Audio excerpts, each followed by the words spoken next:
사순절 네 번째 주일 아침입니다. 예배 참여는 모두에게 주의 은혜와 평강이 가득하시기를 주의 이름으로 축복합니다. 옆에 분 한번 인사합니다. 주님의 이름으로 사랑합니다. 주의 은혜와 평화가 우리 가운데 늘 넘쳐나기를 원합니다. 우리 사순절을 맞이해서 스티그마, 흔적이라는 주제를 가지고 주님의 흔적을 통해서 우리 삶 가운데 임하시는 하나님의 은혜를 나누고 있습니다. 갈라디아서 6장 17절 말씀에 사도 바울이 자신을 가리켜서 나는 내 몸에 예수 그리스도의 흔적을 가지고 있다. 내 안에 예수의 스티그마, 흔적이 있다라고 말합니다. 그리고 나는 오직 십자가만을 자랑하겠다라고 자신의 신앙을 고백하고 있습니다. 이 사순절에 저와 여러분 가슴속에 예수의 흔적이 있기를 축복합니다. 내가 몸에 문신을 새겨서 새겨진 흔적이 아니고 예수 그리스도의 사랑을 내가 알고 그 사랑 안에 우리가 거할 때에 그 십자가의 흔적들이 우리 안에 새겨지게 되고 그 흔적이 또한 우리의 삶을 통해서 사랑의 모습으로 나타날 줄로 믿습니다.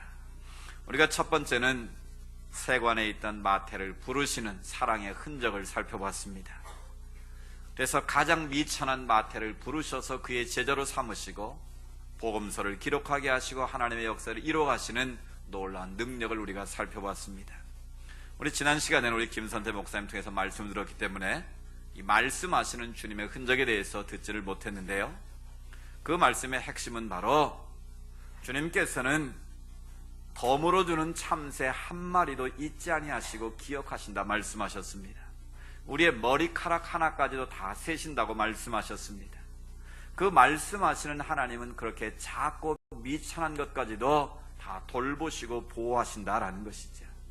그렇다면 하물며 십자가의 사랑으로 우리를 구원하신 그 하나님께서 우리를 얼마나 사랑으로 지키고 보호하시고 돌보시겠느냐라는 것이죠.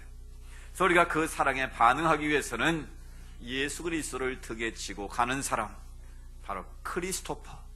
이 크리스토퍼라는 영어 이름이 많이 있는데 그것은 예수를 등에 짊어지고 가는 사람이란 뜻이라고 말씀드렸습니다.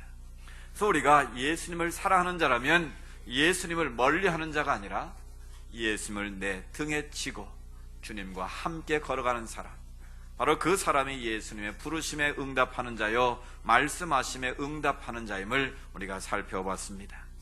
오늘은 세 번째로 이 회복의 흔적에 대해서 말씀드리려고 합니다. 회복한다는 말은 원형이 있다는 것을 말합니다. 본래의 모습을 잃어버렸다는 것을 전제하는 것이죠. 여러분 이런 프로젝트 들어보셨습니까? 경복궁 재건 프로젝트. 이 말씀을 준비하면서 제가 그걸 좀 찾아봤는데요, 우리나라가 일제 35년의 강점기 동안에 일본 사람들이 이 조선의 얼과 조선의 그 모든 왕조의 것들을 정체성을 없애기 위해서 인왕산을 중심해서 산마다 쇠말뚝을 받고 또 고종 황제가 거했던 조선의 그 궁궐을, 경복궁을 완전히 다 부셔버렸습니다. 800여 동이 넘는 건물을 불과 몇 채밖에 남겨놓지 않고 다 훼손하고 다 불태우고 허물어버렸습니다. 그리고 거기에 조선의 심장부인 거기에 조선 총독부 건물을 세우고 일본 박물관을 세우고 일본 미술관을 세웠습니다. 그래서 우리 민족의 얼을 다시 찾아야겠다. 그래서 정부에서 대대적으로 경복궁 복원 프로젝트를 1990년에 시작을 했다고 그래요. 그래서 20년 동안, 2010년까지 20년 동안 1,600억 원을 들여서, 놀라지도 않으시네요. 얼마요?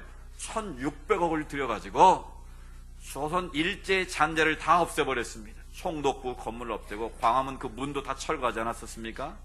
그래서 일제의 잔재를 다 없애버리고 근정전부터 시작해서 가장 중요한 건물을 중심으로 조선 왕조실록이라는 여러 문헌의 고증을 거쳐서 원래의 모습 그대로를 복원하는 작업을 진행해서 20년 동안 그 복원을 지켰는데, 지금까지 복원한 프로젝트의 결과 약 25%가 원형대로 복구됐다는 거예요.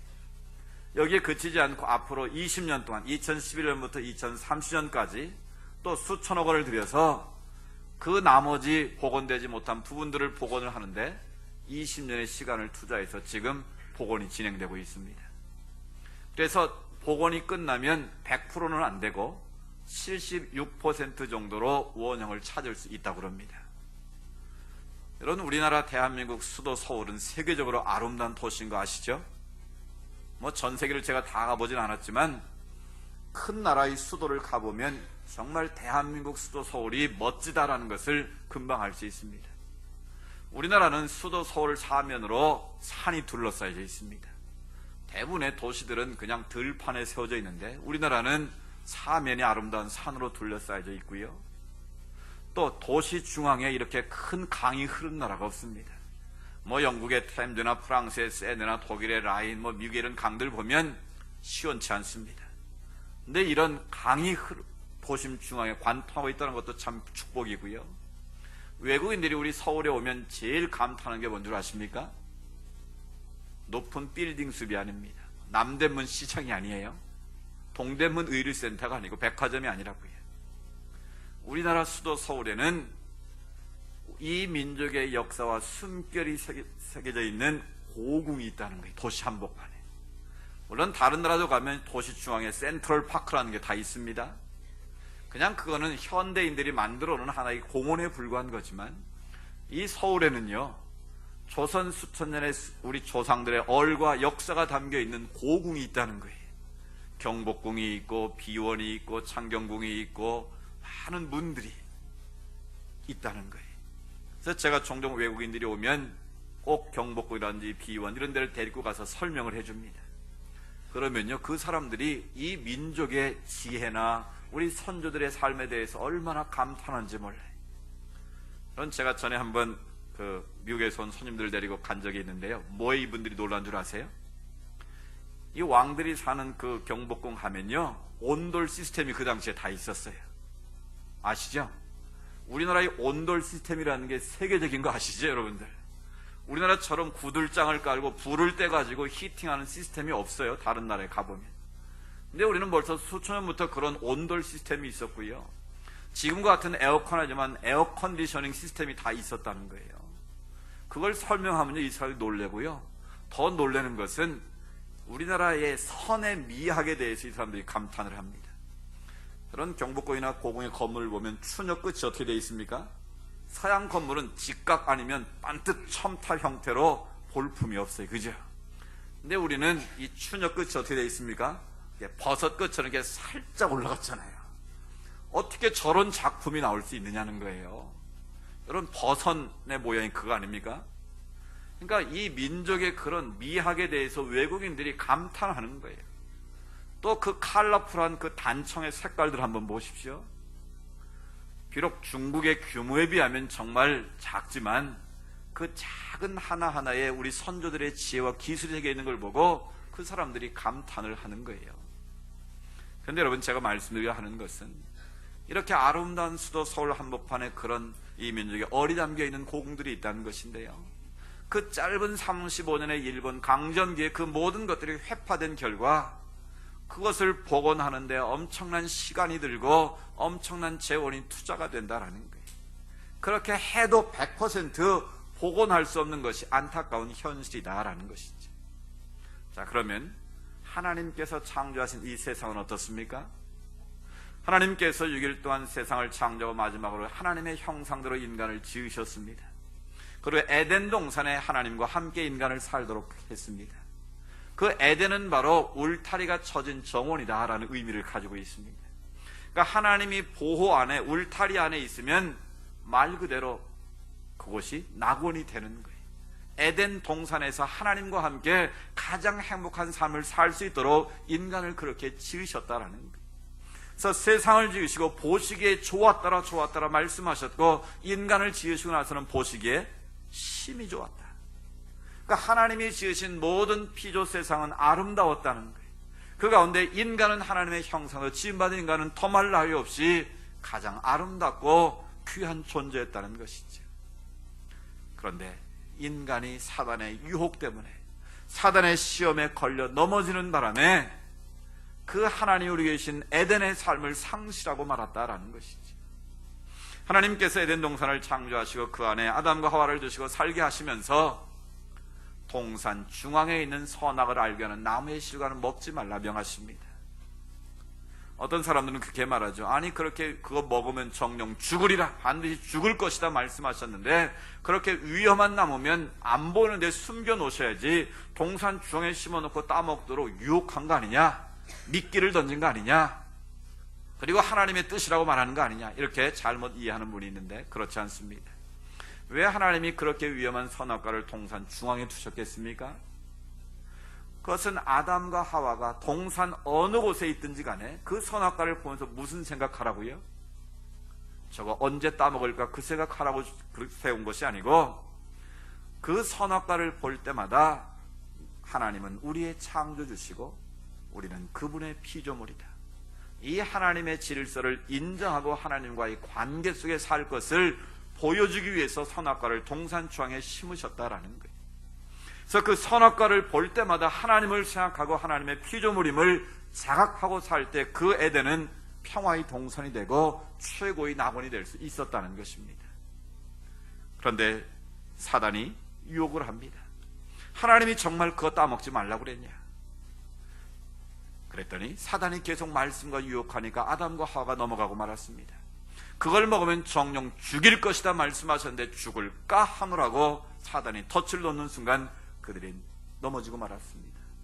그 결과는 무엇입니까? 하나님과 동등하게 되고자 하는 인간의 교만함이, 선악과를 볼 때마다 하나님이 나의 주가 되심을 믿고 나는 그분의 피조물이라는 사실을 인정하라고 만든 그 선악과를 인간이 먹는 순간 인간의 교만이 극에 달하게 되었고 결국은 죄가 되어서 인간이 패러다이스 로스트를 경험하고 말았다라는 것이죠. 그 죄 때문에 그 하나이신 에덴의 삶을 상실하게 되고 죽음이 오게 되고 고통이 오게 되고 이 세상은 엉겅퀴가 나서 수고의 땀을 흘려야 되는 그런 안타까운 삶이 되고 말았다라는 것입니다. 따라서 인간의 모든 불행과 모든 고통은 바로 죄로부터 시작된다는 것을 우리가 분명히 기억해야 됩니다. 바로 죄 때문에 신음하고 고통당하는 이 인류를 구원하시기 위해서 하나님께서 마지막 프로젝트를 세우셨는데 그게 바로 무엇입니까? 예수 그리스도를 이 땅에 보내시는 것입니다. 인간은 아무리 돈을 들이고 시간을 투자해도 100% 복원할 수 없지만 우리 하나님께서는 그 아들 예수 그리스도를 이 땅에 보내셔서 죄 때문에 불행 가운데 빠져있고 죄 때문에 죽어가는 인류를 구원하시기 위해서 인류 구원의 대프로젝트를 계획하시고 예수 그리스도 이 땅에 보내셨다라는 거예요. 그 구원의 사건을 계시하신 책이 바로 이사야서라는 책입니다. 구약의 39권 가운데 구약의 복음서로 알려진 책이 바로 이사야서입니다. 그래서 이사야서는 수십 번에 걸쳐서 예수님이 태어나시기 700년 전에 이미 예수님 메시아로 이 땅에 오실 일을 자세하게 언급을 하고 있습니다. 오늘 우리가 읽은 본문 말씀이 바로 그 내용인데요. 예수님께서 메시아로 이 땅에 오셔서 어떤 사역을 행하실 것인가, 그 메시아가 어떤 분이신가를 가장 잘 설명하고 있는 것이 바로 오늘 우리가 읽은 본문 말씀입니다. 먼저 메시아 예수님이 왜 마리아의 몸을 입고 이 땅에 오셨는데 하나님의 아들 메시아로 기름 부음 받은 자로서의 그런 권위를 갖게 되었는가, 그 권위의 출처를 우리가 분명히 알고 있어야 우리가 예수 그리스도를 우리 삶 가운데 메시아로 우리 주님으로 고백할 수 있습니다. 메시아의 권위, 이 오소리티가 어디서부터 왔을까요? 오늘 성경 분명히 말씀합니다. 61장 1절에 보면 주 여호와의 영이 내게 내리셨으니 이는 여호와께서 내게 뭘 부으셨다고요? 기름을 부으셨다 말씀하십니다. 즉 예수님이 육신의 몸을 가지고 이 땅에 오신 분이지만 그분이 메시아가 될 수 있는 그 첫 번째 이유는 바로 하나님께서 그에게 기름 부으셨다라는 거예요. 하나님의 영을 그에게 부으셔서 육신의 몸을 가졌지만 하나님의 영의 인도함을 따라서 하나님의 영을 이 땅에 전하시고 그 영을 통해서 하나님의 역사를 이룬 분이 되셨기 때문이라는 거예요. 그래서 이사야 11장 1절 2절에 말씀합니다. 우리 이사야 1장 11장 1절 2절 같이 한번 읽어보실까요? 시작. 이새의 줄기에서 한 싹이 나며 그 뿌리에서 한 가지가 나서 곧 지혜와 총명의 영이요 모략과 재능의 영이요 지식과 여호와를 경외하는 영이 강림하시리니. 아멘. 이새의 줄기에서 한 싹이 나서 그분이 다윗의 오늘 오실 메시아인데 그분에게 뭘 주셨습니까? 지혜와 총명의 영을 주셨다라는 거예요. 모략과 재능의 영을 주셨다라는 거예요. 그래서 여호와의 영이 메시아인 예수에게 임함으로 하나님의 아들로 육신을 입고 왔지만 그런 메시아로서의 사역을 감당할 수 있었다라는 것입니다. 우리가 하나님의 일을 감당할 수 있는 근거가 무엇이겠습니까? 목사로서, 장로로서, 안수집사로, 권사로, 우리가 때론 교구장으로, 구역장으로, 찬양대원으로, 또 교사로 우리에게 많은 직분을 주셨습니다. 그 직분을 행할 수 있는 근거가 뭐냐라는 거예요. 그것은 우리의 인격이 아니라는 거예요. 우리의 경험이나 우리의 지식이나 실력이 아니라는 거예요. 가장 중요한 첫 번째 그 권위는 바로 하나님의 영이 기름 부어짐으로 우리가 그렇게 사역할 수 있다라는 겁니다. 그러니까 하나님의 영의 인도함을 받지 않으면, 성령의 인도와 다스림 가운데 그 사역을 감당하지 않으면 그것은 문제가 될 수 있다라는 거예요. 그래서 유명한 청교도 목회자였던 존 오웬이 이런 말을 했습니다. 사람에게 어떤 면이든지 권위가 있는 것은 그 사람의 직분, 포지션 때문이 아니라 그에게 성령의 기름 부으심이 있기 때문이다 라고 말합니다. 그러니까 우리가 하나님의 사람으로 하나님의 일을 감당할 수 있는 것은 그것이 계급이 아니라는 거예요. 우리의 포지션, 직위가 아니라는 거예요. 그것 가지고 일하는 것이 아니라 성령의 기름 부으심이 있으므로 우리가 그 일을 감당할 수 있다는 거예요. 따라서 우리는 성령의 기름 부으심을 사모해야 될 줄로 믿습니다. 우리가 성령의 사람이 되지 않거나 성령의 능력으로 우리가 인도를 받지 않고서는 우리의 직위로, 우리의 신분으로, 우리의 인격으로 일을 하려고 하면 결국 그것이 자기 교만에 빠지게 되고 하나님의 일을 한다고 하면서 자기 일을 하게 되는 잘못을 범할 수가 있다라는 거예요. 그래서 예수가 사람의 몸으로 왔지만 메시아의 사역을 할 때는 가장 중요한 근거는 바로 성령의 기름 부으심이 있었기 때문이라는 거예요. 이니까 여러분에게 성령의 기름 부으심이 있기를 축복합니다. 성령의 능력과 성령의 인도와 다스림이 있을 때만 우리가 육체의 소욕을 따르지 않고 하나님의 뜻을 따를 수 있다라는 거예요. 그래서 바울은 말합니다. 성령을 따라 행하라, 그리하면 육체의 욕심을 이루지 아니하리라. 결국 성령의 인도와 다스림을 따를 때만 우리가 하나님의 일을 바르게 감당할 수 있다는 것이죠. 두 번째로 메시아 사역의 권위는 하나님 아버지로부터 사명과 권한을 위임받았기 때문이라는 것입니다. 예수가 육신을 입고 왔음에도 불구하고 하나님의 아들로서의 메시아의 사역을 감당할 수 있는 것은 하나님께서 그에게 자신의 모든 권한을 위임하셨다라는 거예요. 그 위임받은 권한을 가지고 예수는 이 땅에 오셔서 하나님의 사역을 감당했다는 거예요. 자기 생각이나 자기 뜻을 말하지 아니했고 오직 하나님의 뜻을 선포했고 하나님이 말씀하신 바를 그대로 전했다라고 고백하고 있습니다. 그래서 요한복음 7장 28절 29절 말씀 한번 읽어볼까요? 시작. 너희가 나를 알고 내가 어디서 온 것도 알거니와 나를 보내신 이는 참되시니 너희는 그를 알지 못하나 나는 아노니 이는 내가 그에게서 났고 그가 나를 보내셨음이라 하시니. 아멘. 예수님이 지금 이 말씀하신 이유가 무엇이겠습니까? 나는 하나님이 이 땅에 보내신 자다라는 거예요. 나는 내 생각, 내 뜻을 이루려 온 사람이 아니고 하나님 아버지의 뜻을 이 땅에 이루러 온 사람이다라는 거예요. 나는 그에게 났고 그가 나를 보내셨다. 분명한 하나님이 나를 보내셨다라는 분명한 자의식이 있었고 사명감이 있었다라는 거예요. 그래서 하나님부터 위임받은 그 권한을 가지고 메시아의 사역을 감당했다라는 것입니다. 여기에 우리가 적용해야 될 중요한 교훈이 있습니다. 우리가 성전에서 무슨 직분을 감당하든지 간에 이것은 내가 하는 것이 아니라 하나님께 나에게 부여하신 그 권한을 가지고 우리가 하나님 앞에 일하고 있다는 사실을 분명히 기억해야 됩니다. 내가 남보다 잘나고 똑똑해서가 아니라 내가 남보다 신앙이 좋아서가 아니라 하나님께서 나에게 그 일을 감당하도록 그 권한을 위임했다라는 사실이. 여러분, 대통령은 인격으로 나를 다스리는 게 아닙니다. 대통령은 백성들이 선거를 통해서 이 나라의 최고 지도자로 권한을 위임받은 사람인 거예요. 그래서 위임받은 그 권위를 가지고 나라를 통치하고 다스리는 거예요. 근데 지금 이 시대의 문제는 무엇입니까? 대통령이 권위가 없습니다.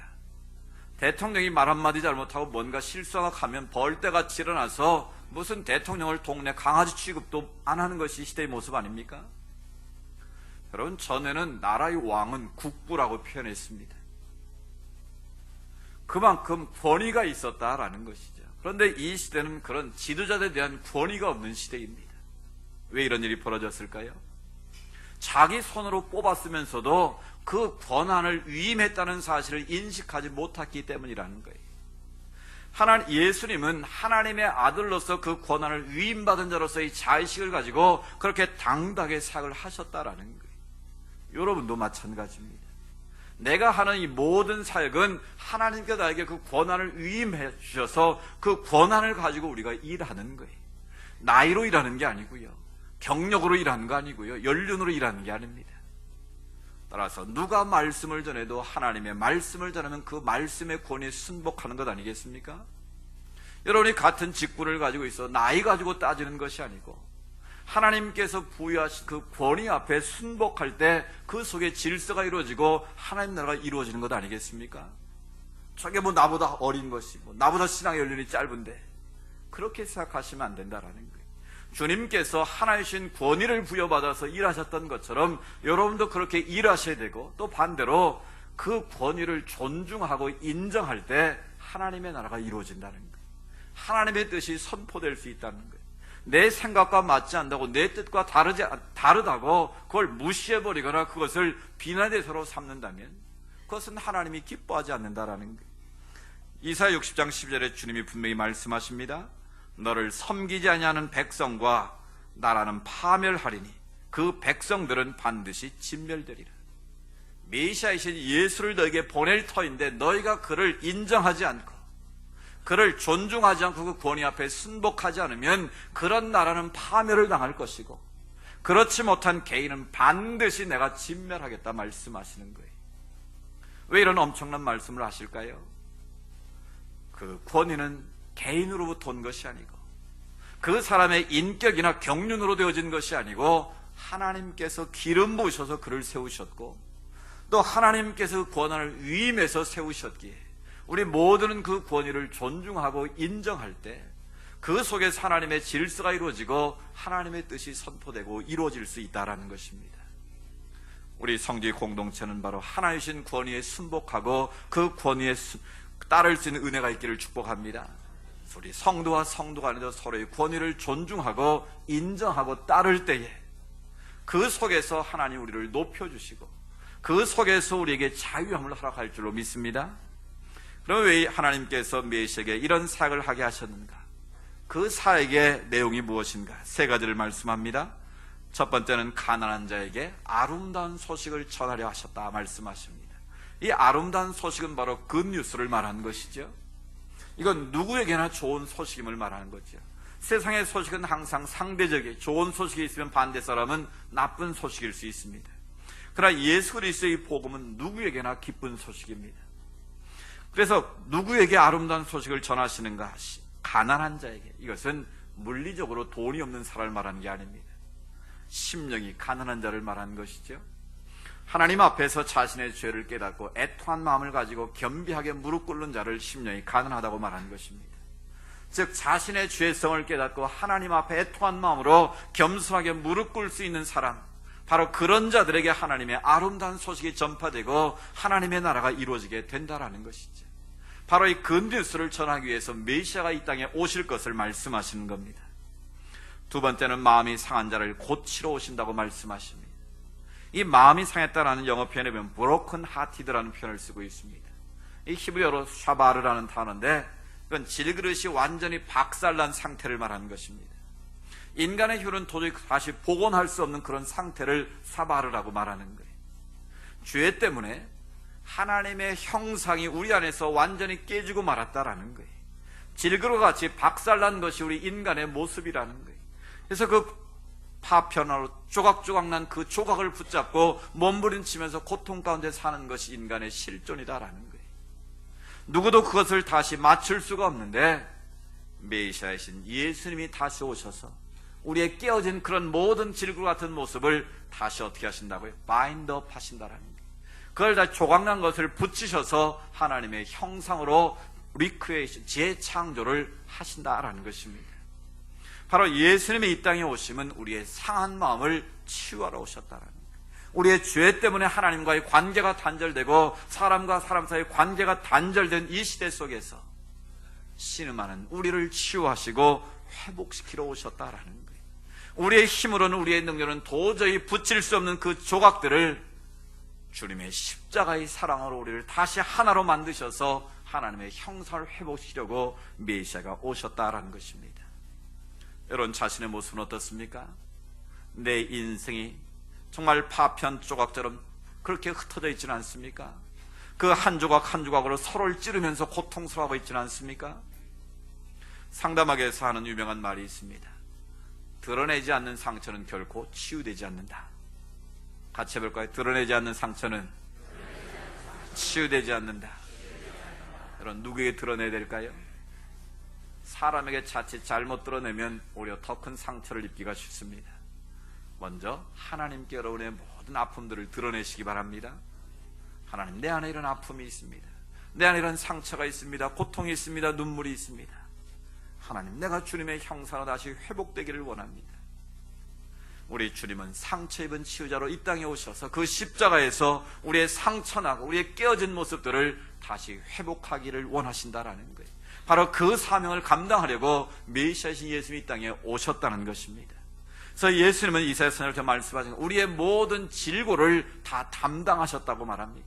우리의 아픔과 우리의 눈물과 우리의 삶의 모든 고통을 십자가에서 다 짊어지셨다라는 거예요.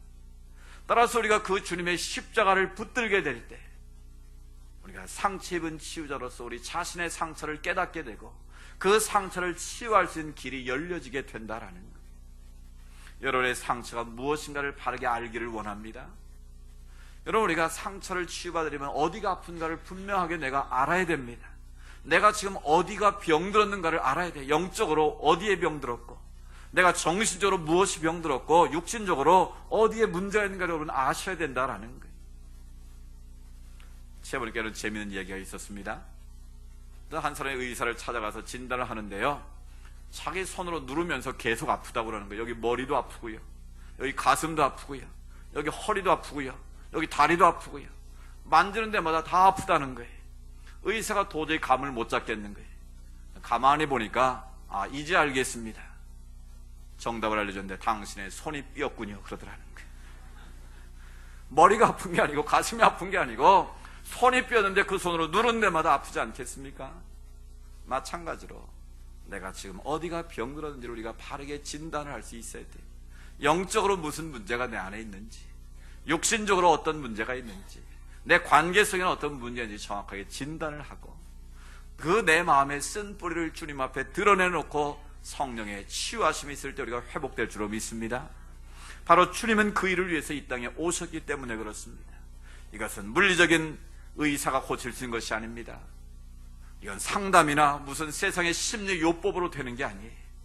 근본적인 우리 심령이 내면이 치유되고 변화될 때, 우리 마음의 쓴 뿌리가 제거될 때만 온전한 치유가 이루게 될 줄로 믿습니다. 그런데 우리는 문제의 근본적인 증상을 보려고 하지 않고 껍데기를 잡고 치료하려고 그러니까 속은 여전히 골마 있는 거예요. 그래서 그 상처가 나를 건드릴 때마다 하나님과의 관계 속에서 영적인 침체를 겪게 되고 우리의 삶이 관계에서 서로를 찌르면서 더 큰 고통을 안겨주고 있다라는 거예요.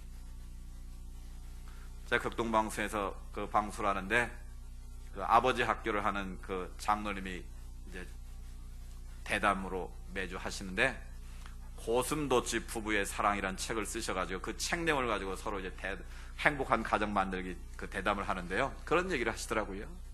그런 고슴도치가 가시가 몇 개인 줄 아세요? 몇 개쯤 될 것 같습니까? 고슴도치의 가시가 약 5,000개가 된답니다. 5,000개의 가시가 있는데 그 가시로 서로를 찌르면 어떻게 될까요?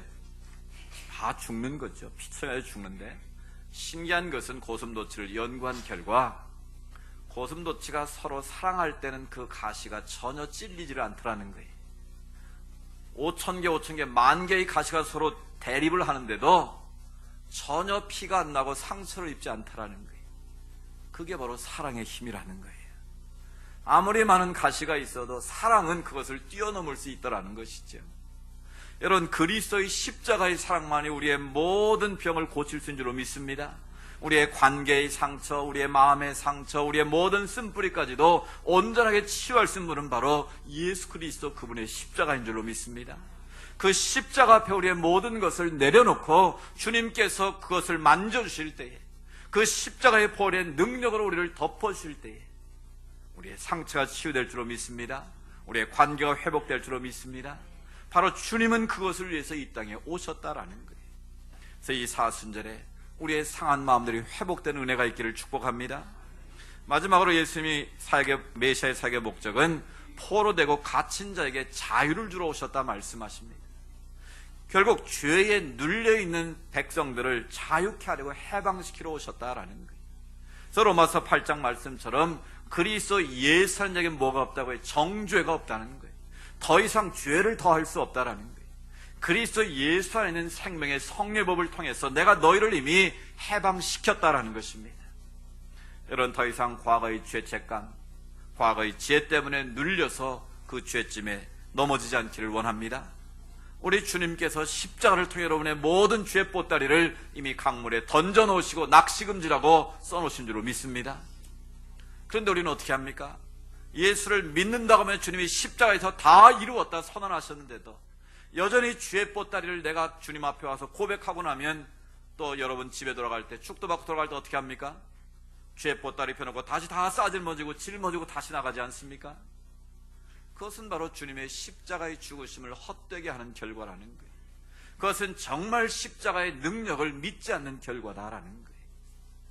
주님은 포로된 자에게 자유를 주시기를 원하십니다. 우리의 상한 마음을 고쳐주시기를 원하고 계십니다. 가난한 자에게 굿뉴스, 아름다운 복음을 전하기를 원하서 이 땅에 오셨다라는 거예요. 그렇다고 오늘 우리가 어떻게 살아야 되겠습니까?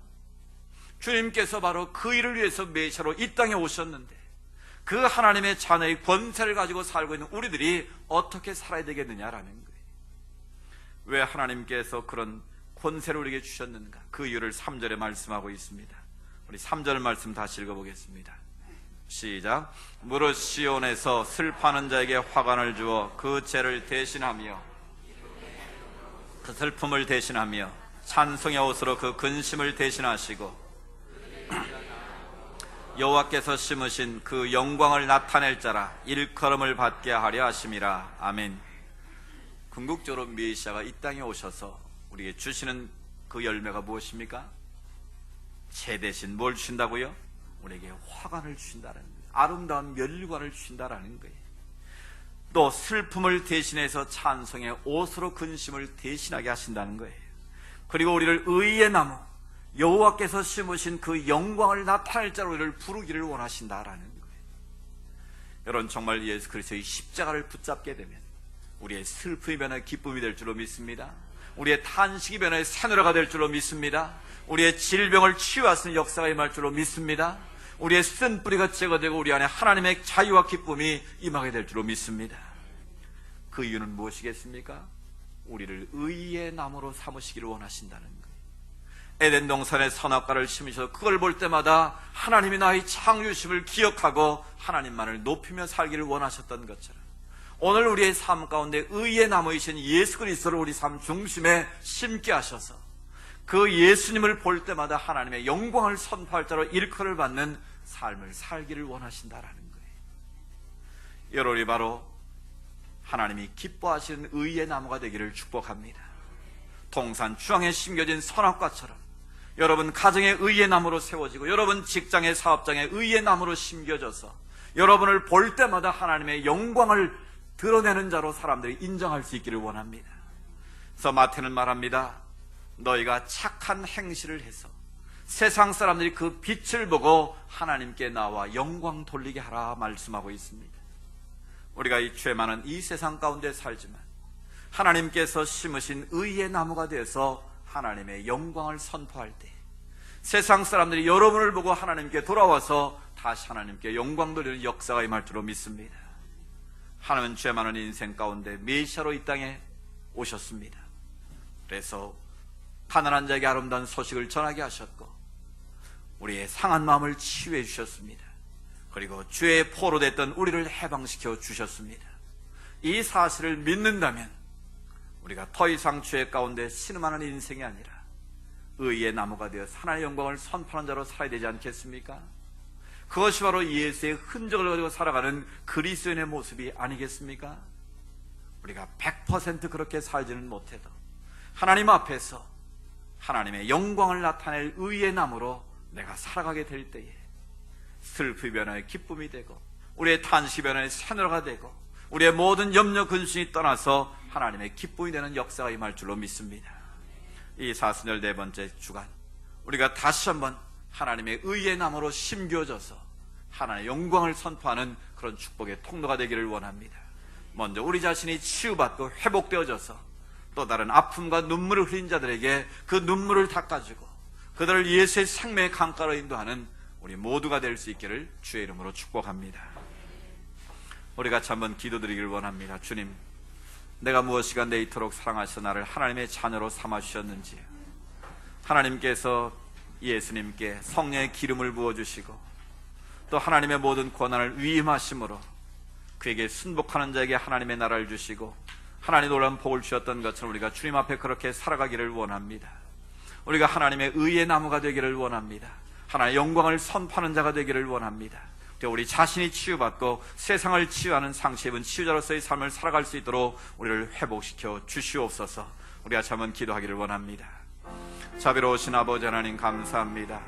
우리가 무엇이간데 이토록 사랑하신 하나님의 자녀 삼아주시고 예수 그리스도의 복음의 능력을 접하게 하셨는지, 오 자비로우신 아버지 하나님, 주님께서 메시아로 이 땅에 오신 이유는 바로 가난한 자에게 아름다운 복음을 선포하게 하시고 마음이 상한 자를 고쳐주시며 포로되고 눌린 자, 눈먼 자를 다시 보게 하시는 하나님의 역사를 이루라고 이 땅에 오신 줄로 믿습니다.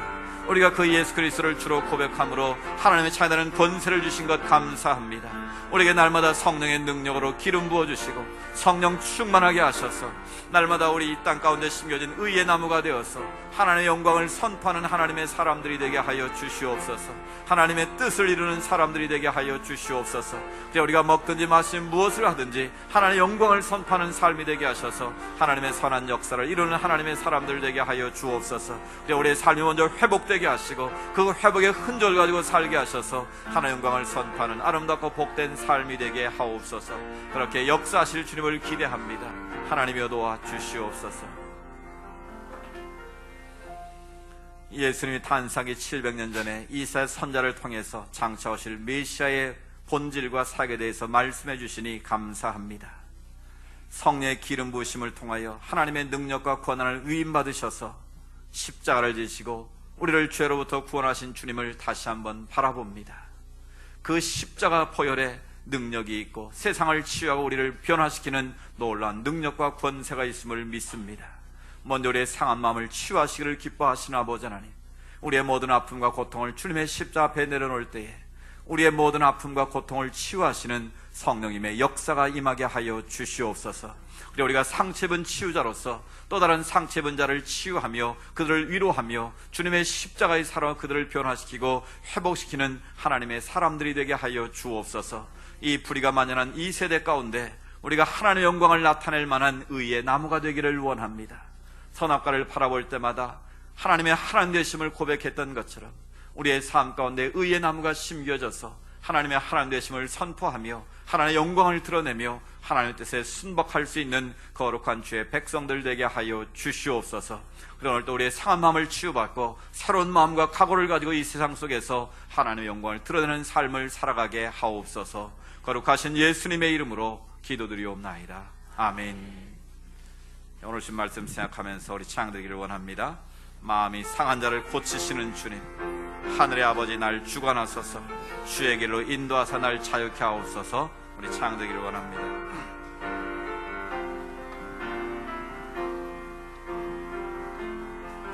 마음이 상한 자를 고치시는 주님, 하늘의 아버지 날 주관하소서. 주의 길로 인도하사 자유케 하소서. 새 일을 행하사 분케 하소서. 의에 줄이고 목이 마르니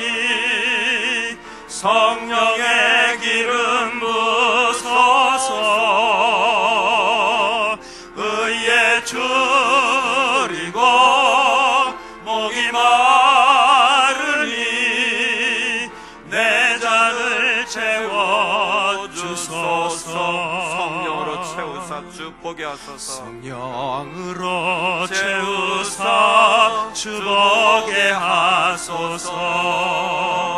주의 임재 속에 은혜 알게 하소서. 주 뜻대로 살아가리 세상 끝날까지. 나를 빚으시고 새날 열어주소서. 의에 줄이고 목이 마르니 성령의 기름 부소서. 의에 줄이고 목이 마르니 성령의 기름 주소서. 의에 줄이고 목이 마르니 의에 줄이고 목이 마르니 성령의 기름 부소서.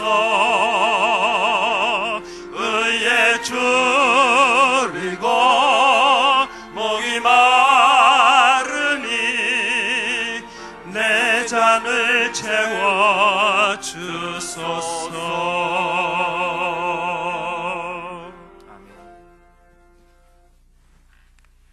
길이요 진리요 생명 되시는 예수 그리스도의 은혜와 하나님 아버지의 크고 놀라우신 사랑하심과 성령님의 인도하시고 위로하시고 교제하심의 역사가 가난한 자에게 복음을 전파하시고 마음이 상한 자를 고치시며 포로되고 눌린 자를 자유케 하시는 메시아의 사역을 다시 한번 깨달아 의의 나무가 되어 주의 영광을 선포하는 자로 살겠습니다 고백하며 세상에 나아가는 주의 백성들 머리머리 위에 하나님께 올려드리는 모든 믿음의 소원들 위에 이 나라와 이 민족 위에 이제로부터 영원토록 함께 하시기를 간절히 축원하옵나이다.